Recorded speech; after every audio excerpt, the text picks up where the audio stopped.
Good afternoon, fellas. Just a quick video on a Zf6 speed conversion. I've completed my conversion.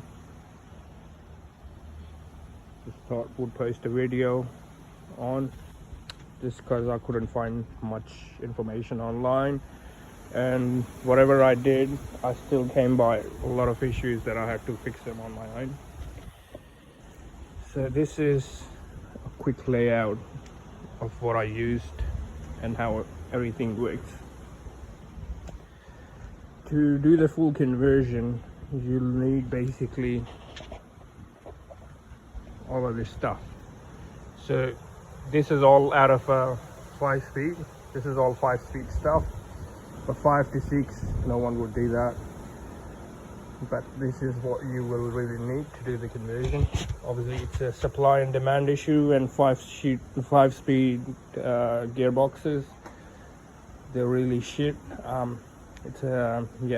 They die quicker, and it's really hard to find these. And whatever you would find, it'll cost you a fortune. I was getting a second-hand one for I think $1,200, and if I planned on to get a rebuild, it would have costed me $2,800.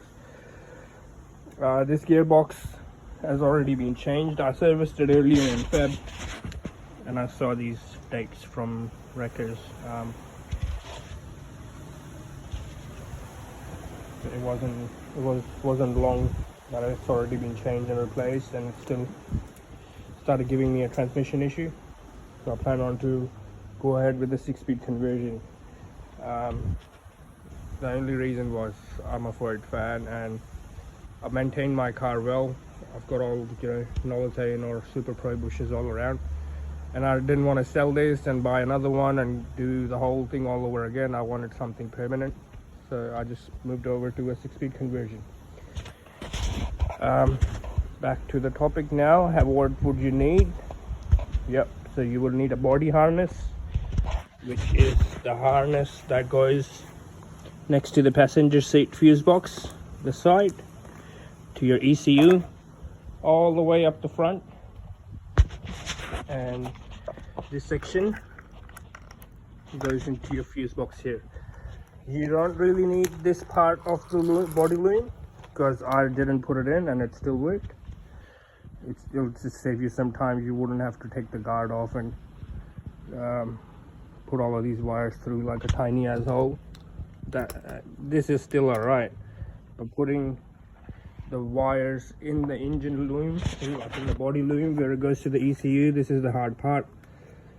So you gotta keep a track on how to lay the wires in so they don't bend or snap.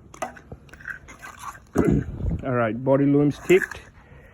Then the ECU. Why we are doing all of this is because 5-speed ECU loom has 3 connecting points, 2 from the engine loom, 1 from the body loom.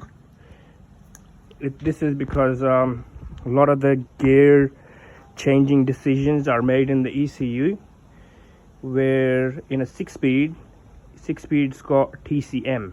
There's a computer within the gearbox which decides all of that. So that's why there's less wires in the 6-speed and more in the 5-speed, because the ECU does most of the decision making for changing the gears. So yep, ECU you'll need, and you will need a body loom. 6-speed body loom will only have one one ECU connecting point and 1 body harness connecting point. So after you've laid your engine loom in, your body loom in, your ECU in, everything's in, obviously you'll need the transmission, and yes, you will need a 6-speed tail shaft as well, because these engines are longer. I mean, these engines are longer. That's why they have a shorter tail shaft.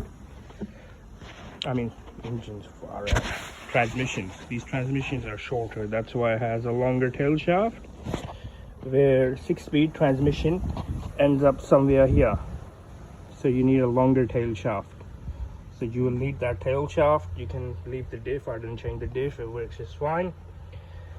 Once you've put your transmission in, your tail shaft in, you've connected all of the body harness, everything, now you're gonna come up with an issue of vehicle immobilized. Your key's not gonna work. So to fix that, I bought a complete car and I took all of these parts out of a complete car. So you'll need an ignition barrel, the key that works with that ignition barrel, as and linked to your ECU. Once you change that, I changed that, it was still giving me that error. So I changed the chip that reads next to the ignition barrel and then one across it.